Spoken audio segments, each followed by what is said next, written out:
जय हिंद दोस्तों, मैं अंजलि मिश्रा। आज के इस वीडियो में हम बात करेंगे कि संविधान में जो जो शब्द है वो कहाँ से लिया गया है, किन किन देशों से लिया गया है।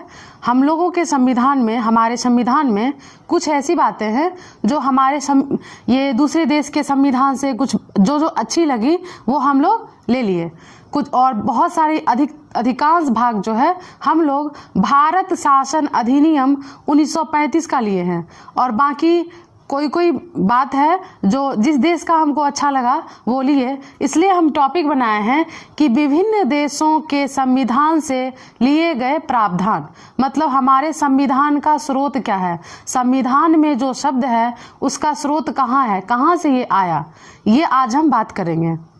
और इससे बहुत सारे क्वेश्चन पूछे जाते हैं, एक क्वेश्चन तो फिक्स रहता है लगभग एग्जाम में। तो आइए इसको देखते हैं। सबसे पहला है प्रस्तावना के शब्द। मीन्स ये जो मैं बॉक्स बनाई हूँ यहाँ से यहाँ तक, ये जो है यहाँ लिखा है यूएसए, मतलब इसमें जो भी आपको ब्लैक ब्लैक दिख रहा है स्टार टाइप का, ये सारी बातें अमेरिका से ली गई है, संयुक्त राज्य अमेरिका से। सबसे पहली बात, प्रस्तावना के शब्द, अर्थात हम भारत के लोग, आगे और भी, ये प्रस्तावना के शब्द जो है वो संयुक्त राज्य अमेरिका से लिया गया है। हम पिछले वीडियो में भी बात कर चुके हैं इसके बारे में। और प्रस्तावना की भाषा जो है वो ऑस्ट्रेलिया से लिया गया है। प्रस्तावना के शब्द संयुक्त राज्य अमेरिका से और प्रस्तावना की भाषा ऑस्ट्रेलिया से लिया गया है। आप लोग एकदम अच्छे से ध्यान रखिएगा, कंफ्यूज नहीं होना है। शब्द कहेगा तो संयुक्त राज्य अमेरिका और भाषा कहेगा तो ऑस्ट्रेलिया।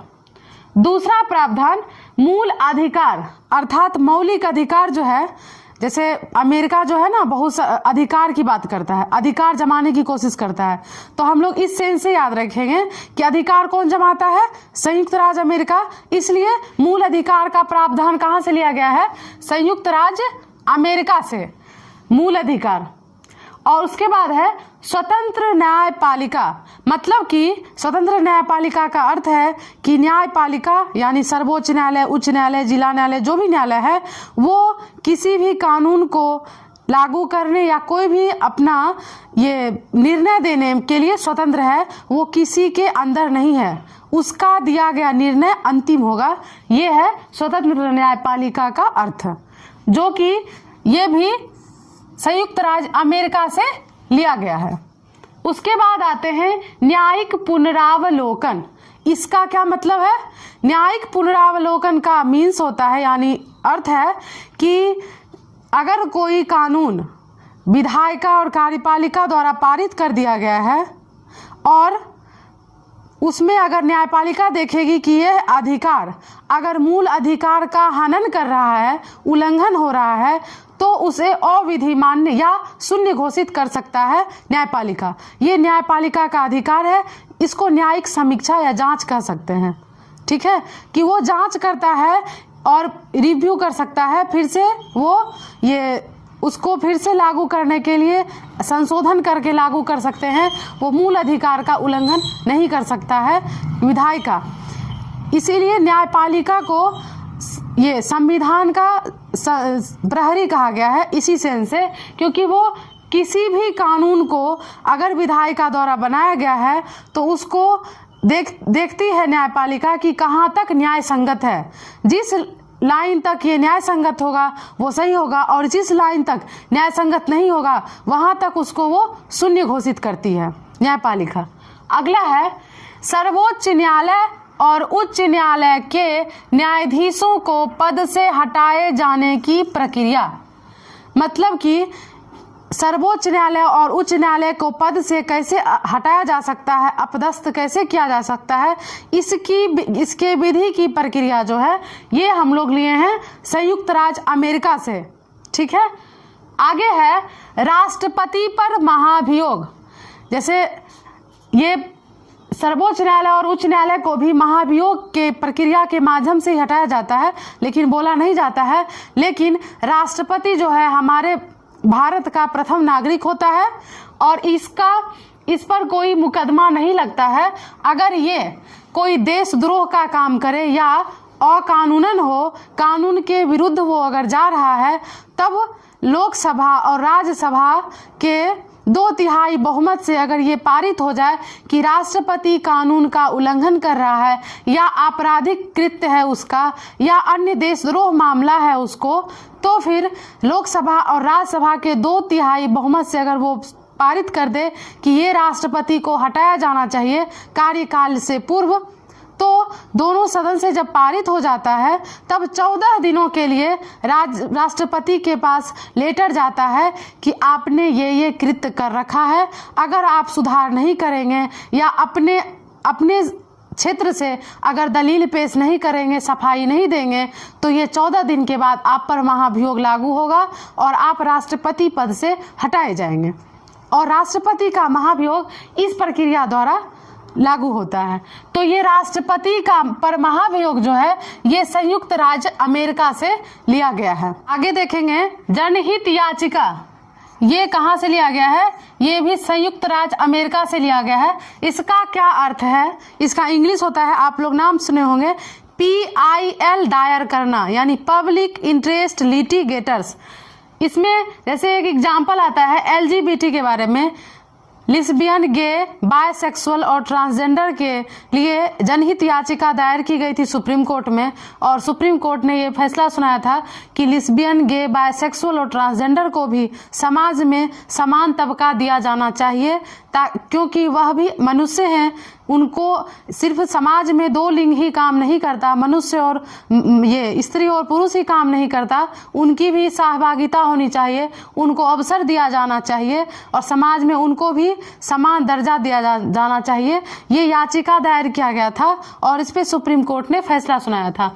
इसके अलावा एक हाल का ही ये याचिका पर ये फैसला दिया है न्यायालय द्वारा, सुप्रीम कोर्ट ने फैसला सुनाया है कि एक गोरी लड़की थी जिसने fair and lovely company, fair and lovely सभी जानते होंगे क्योंकि सब लगाते थे और सभी के घर भी लगभग औरतें लगाती हैं, फेयर एंड लवली, सुंदर हो जाएंगे, गोरे हो जाएंगे, ये कह के। तो उस पे एक गोरी लड़की जो थी वो याचिका दायर की सुप्रीम कोर्ट में कि क्यों फेयर एंड लवली, क्यों? फेयर मीन्स तो गोरा होता है, तो इस हिसाब से हमारे देश में इनडायरेक्टली रंग भेद हो रहा है। तो ये गोरेपन की बात जो है ये नहीं होनी चाहिए। ये कंपनी डायरेक्ट ऐड के माध्यम से कह रही है कि ये क्रीम लगाए और गोरा हो जाए, शादी में जाए गोरा हो जाए, सुंदर दिखे, ये वाली बात। तो ये वो याचिका दायर की थी न्यायालय में, तो उस पर सुप्रीम कोर्ट ने फैसला सुनाया और वो लड़की कोर्ट जीती जिसने ये जनहित याचिका दायर किया था, और इसीलिए फेयर एंड लवली कंपनी को अपना नाम चेंज करना पड़ा। अभी आप लोग हाल फिलहाल में टीवी में ऐड देखते होंगे, फेयर एंड लवली के जगह ग्लो एंड लवली इसलिए लाया गया है कि फेयर मीन्स तो गोरा होता था, इसलिए कंपनी अब उस नाम को चेंज कर दी है ग्लो। ग्लो मीन्स ये कंफर्म नहीं होता है कि आप गोरे होने के लिए वो ऐड दिया जा रहा है। ग्लो मीन्स होता है चमकना, या तो आप गोरे हैं तो चमकिए, श्यामले हैं तो चमकिए, जैसे जिस कलर के हैं सिर्फ ये क्रीम लगाने से चमकेंगे।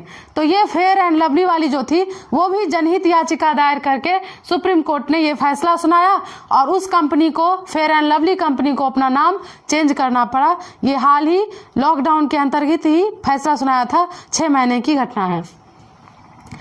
तो ये जनहित याचिका संयुक्त राज्य अमेरिका से लिया गया है।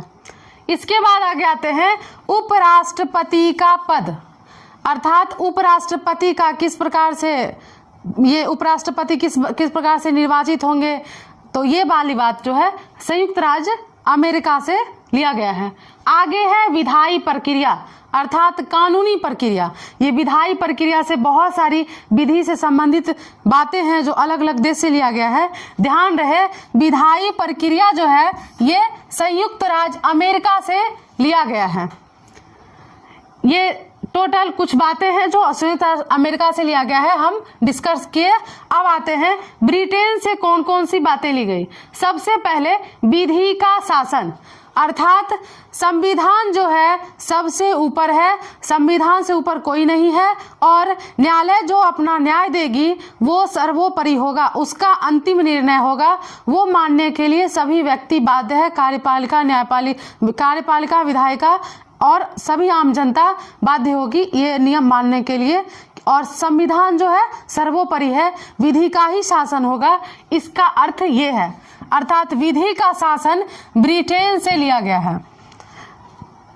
संसदीय शासन प्रणाली मीन्स संसद है ना, हमारे देश में 3 संसद है, लोकसभा, राज्यसभा और राष्ट्रपति। ये तीनों प्रणाली जो है कहाँ से लिया गया है? ब्रिटेन से। राज्यसभा, लोकसभा और राष्ट्रपति ये तीनों मिला के संसद बनते हैं।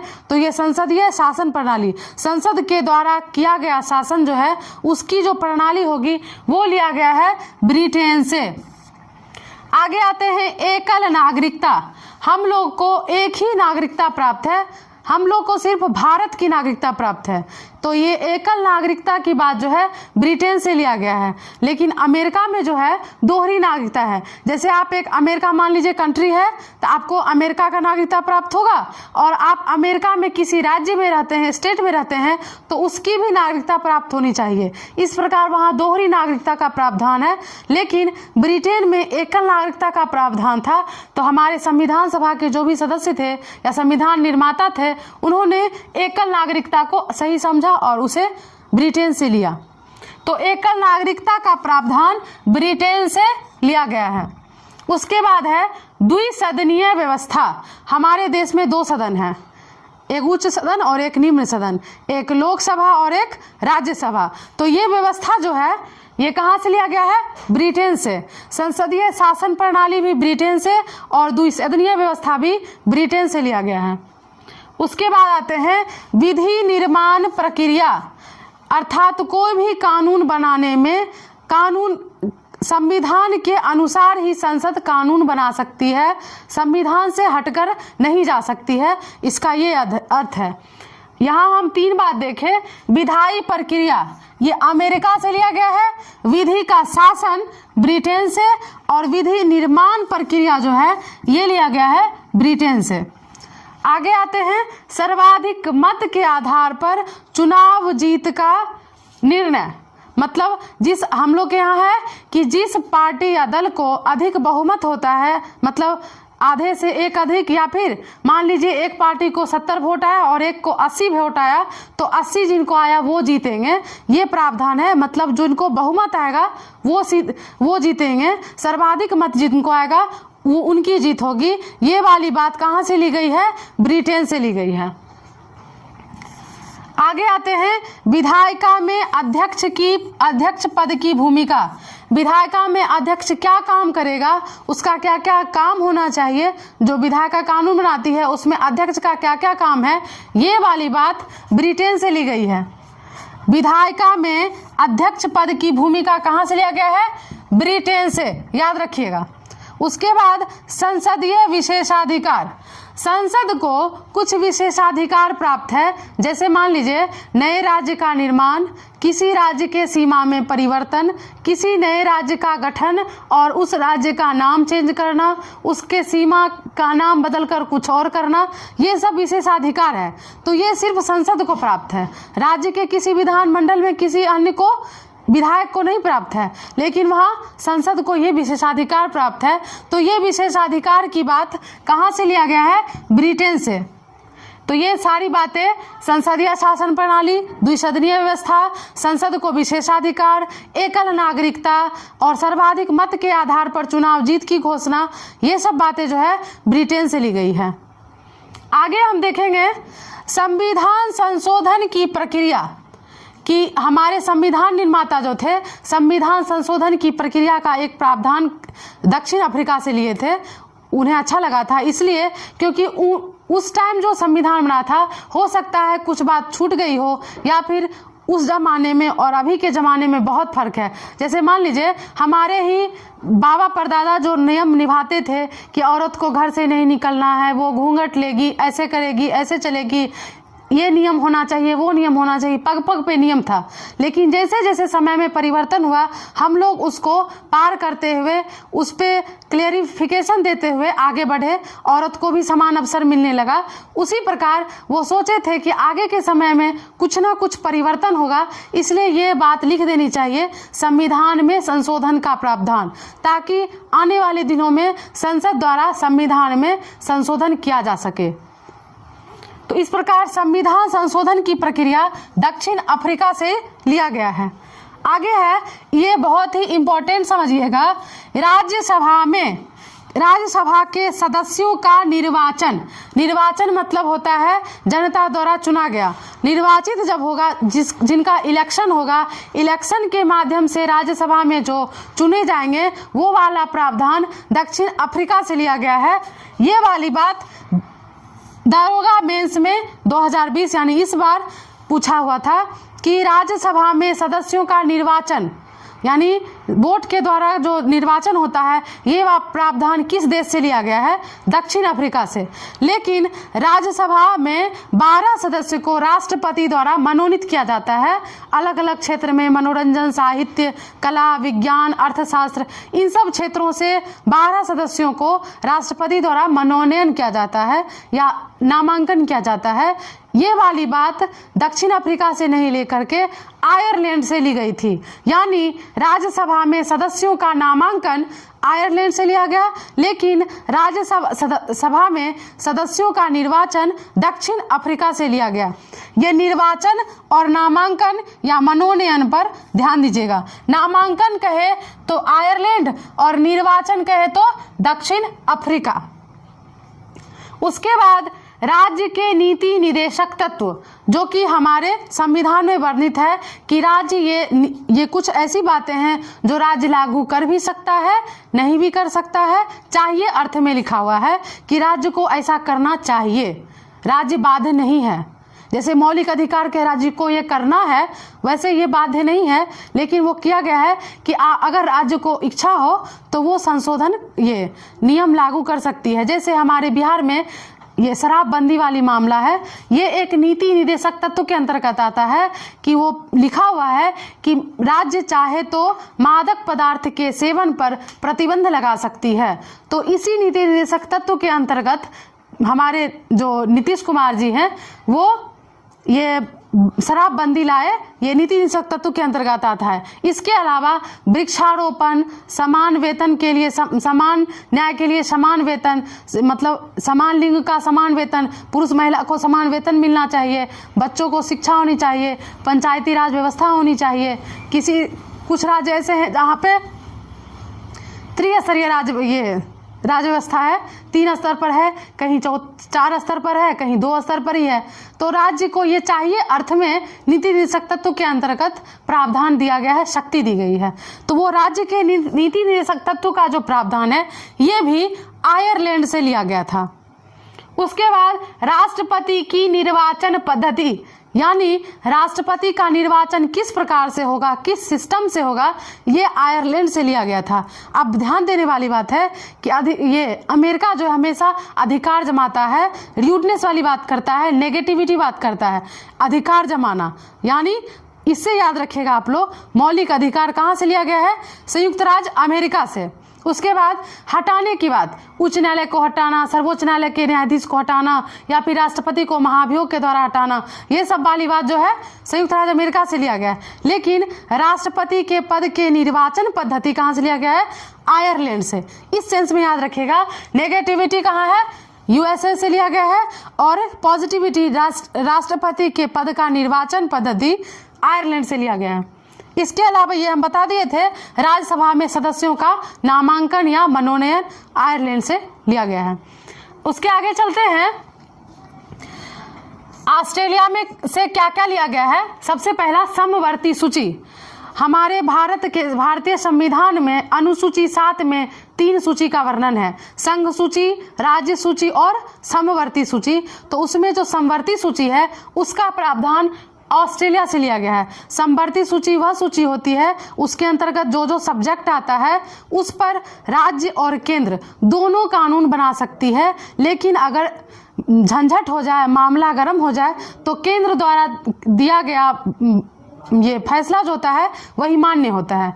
तो ये समवर्ती सूची, इस पर राज्य और केंद्र दोनों का शासन होता है। ये वाली बात कहाँ से ली गई? ऑस्ट्रेलिया से, समवर्ती सूची। उसके आगे आते हैं व्यापार, वाणिज्य एवं समागम की स्वतंत्रता। मतलब आप भारत देश के किसी भी क्षेत्र में बिजनेस कर सकते हैं, कहीं भी आ जा सकते हैं। इसकी स्वतंत्रता हमारे मूल अधिकार के 19 के 1 के अंतर्गत किया गया है। तो ये बात कहाँ से ली गई थी? ऑस्ट्रेलिया से ली गई थी कि आप कहीं भी बिजनेस के लिए स्वतंत्र हैं। बिजनेस की स्वतंत्रता या फिर कहीं घूमने की स्वतंत्रता हमको कहाँ से लिया गया है? ऑस्ट्रेलिया से।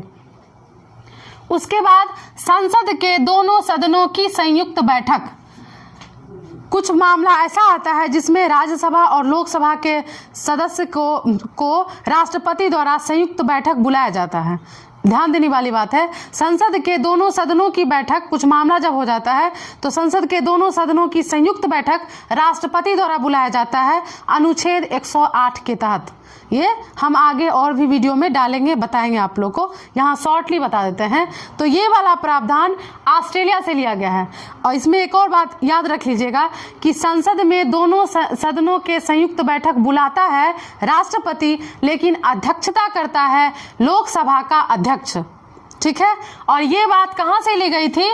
ऑस्ट्रेलिया से। और हम बताए ही थे प्रस्तावना की भाषा ऑस्ट्रेलिया से, लेकिन प्रस्तावना का शब्द अमेरिका से लिया गया है। आगे देखेंगे गणतंत्रात्मक व्यवस्था। हमारे यहाँ गणतंत्रात्मक व्यवस्था है, अर्थात राजा का शासन नहीं है कि राजा का बेटा ही अगला राजा बनेगा। हम लोग के यहाँ भारत के प्रथम नागरिक यानी राष्ट्रपति द्वारा संचालित किया जाता है, हमारे पूरे देश को शासन किया जाता है।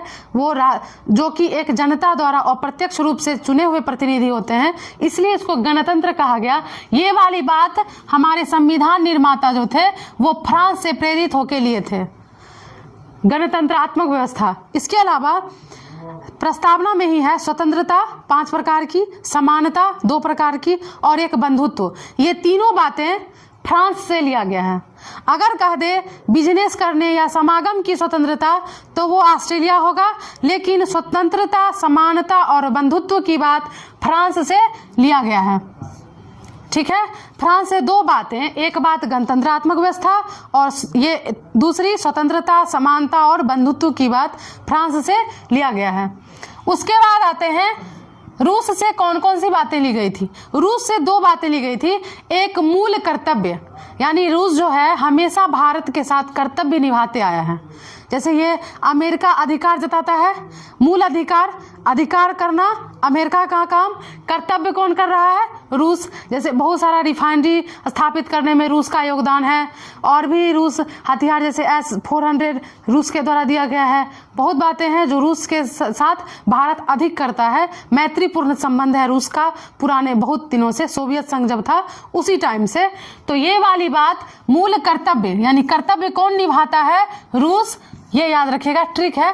कर्तव्य कौन निभा रहा है? रूस। तो मूल कर्तव्य कहाँ से लिया गया है? रूस से। इसके अलावा प्रस्तावना में 3 न्याय की बात की गई है, सामाजिक, आर्थिक और राजनीतिक न्याय। ये तीनों न्याय कहाँ से प्रेरित होकर लिया गया है? रूस से। अब ध्यान देने योग्य बात है, न्याय कहेगा प्रस्तावना में न्याय कहाँ से लिया गया है?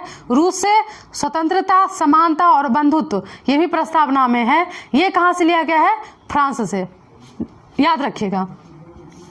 उसके बाद आते हैं कनाडा से कौन कौन सी बातें ली गई है। ये बहुत इंपॉर्टेंट है, इसको ध्यान रखिएगा। सशक्त केंद्र के साथ संघीय व्यवस्था। कुछ ऐसा कानून है जिसपे ऐसा शो होता है कि केंद्र जो है बहुत सशक्त है, जैसे राष्ट्रपति शासन या लग जाता है या फिर कोई अन्य काम होता है अनुच्छेद 239 वगैरह के तहत। क्या होता है कि जिस राज्य में राष्ट्रपति शासन होता है उस राज्य के किसी विशेष नियम बनाने का जो जिम्मा है वो संसद को मिल जाता है। तो यहाँ पे संसद जो है सशक्त दिखती है। ये कुछ मामला है, इसीलिए सशक्त केंद्र के साथ संघीय व्यवस्था। संघीय कहीं ना कहीं हम लोग का डिपेंडेंसी जो है स्टेट किस पर डिपेंड है? केंद्र पर डिपेंड है, तो इसलिए संघीय व्यवस्था है। तो ये व्यवस्था कहाँ से लिया गया है? कनाडा से। उसके बाद है शक्तियों का वितरण और अवशिष्ट शक्ति केंद्र में निहित, अर्थात अनुसूची 7 में जो 3 सूची दिया गया है, संघ सूची, राज्य सूची, संवर्ती सूची, ये 3 शक्ति का जो वितरण किया गया है, इसमें संवर्ती सूची ऑस्ट्रेलिया से लिया गया है, बाकी 2 सूची जो है संघ सूची और राज्य सूची ये कनाडा से लिया गया है। इसके अलावा क्या हुआ, एक अवशिष्ट सूची है, यानी संघ सूची, राज्य सूची और संवर्ती सूची में जो सब्जेक्ट नहीं रखा गया है उसको अवशिष्ट सूची के अंतर्गत रखा गया है, और ये प्रावधान कनाडा से लिया गया था। ठीक है, राज्य सूची, संघ सूची और अवशिष्ट सूची कनाडा से, जबकि संवर्ती सूची ऑस्ट्रेलिया से लिया गया। उसके बाद उच्चतम न्यायालय का परामर्शी न्याय निर्णयन, यानी अनुच्छेद 143 के तहत ये प्रावधान किया गया है कि उच्चतम न्यायालय राष्ट्रपति को किसी भी मामले में परामर्श दे सकती है, लेकिन राष्ट्रपति उसके परामर्श मानने या ना मानने के लिए बाध्य नहीं है। पहले प्रावधान किया गया था कि अगर उच्चतम न्यायालय को परामर्श देना ही पड़ेगा, और लेकिन राष्ट्रपति इसको माने या नहीं माने, लेकिन बाद में संशोधन किया गया इसमें कि जब उच्चतम न्यायालय परामर्श देती है और राष्ट्रपति इसका वैल्यू रखता है या नहीं रखता है, परामर्श मानता है या नहीं मानता है, तो उच्चतम न्यायालय को भी ये प्रीफरेंस होना चाहिए कि वो परामर्श मन होगा तो देगा, अन्यथा नहीं देगा। ये प्रावधान अनुच्छेद 143 के अंतर्गत किया गया है, और ये कहाँ से लिया गया है, कनाडा से। उसके बाद आते हैं संघात्मक विशेषता, यानी संघ में सारी शक्ति संघ में निहित होना, तो ये व्यवस्था कहाँ से लिया गया है, कनाडा से। एडिट करना। उसके बाद राज्यपाल की नियुक्ति, राज्यपाल की नियुक्ति राष्ट्रपति के द्वारा की जाती है, तो ये बातें कहाँ से ली गई है, कनाडा से ली गई है। हम आगे वीडियो बनाते रहेंगे, उसमें देखेंगे कि कैसे राज्यपाल की नियुक्ति है, राष्ट्रपति का कैसे कैसे कार्यकाल होता है, क्या होता है, इन सारी बातों को हम वीडियो में आगे पढ़ाएंगे। आज देखिए इन शॉर्ट में कि राज्यपाल की नियुक्ति राष्ट्रपति के द्वारा की जाती है, ये प्रावधान कनाडा से लिया गया था, कनाडा से। आगे आते हैं कि जर्मनी से कौन सी बातें ली गई थी, मात्र एक बातें, कौन सी, आपात उपबंध, वित्तीय आपात को छोड़ के आपात उपबंध की बात जो है जर्मनी से लिया गया था। 3 आपात है हम लोग के, एक वित्तीय आपात, एक राष्ट्रीय आपात और एक ये सशस्त्र विद्रोह के दौरान राष्ट्रपति शासन लागू होता है। तो ये एक 352, 356 और 360। तो 360 में वित्तीय आपात है, ये वित्तीय आपात का प्रावधान जर्मनी से नहीं लिया गया, बाकी 2 आपात जो है वो जर्मनी से लिया गया है। आपात उपबंध ऐसे ऑप्शन में देता है कि आपात उपबंध की का प्रावधान किस देश से लिया गया है, तो जर्मनी से। याद रखिएगा, जर्मनी, वित्तीय आपात को छोड़कर। आगे देखेंगे विधि द्वारा स्थापित प्रक्रिया, विधि निर्माण प्रक्रिया कहेगा तो ब्रिटेन कहेंगे, लेकिन विधि द्वारा स्थापित प्रक्रिया कहेगा तब जापान कहेंगे।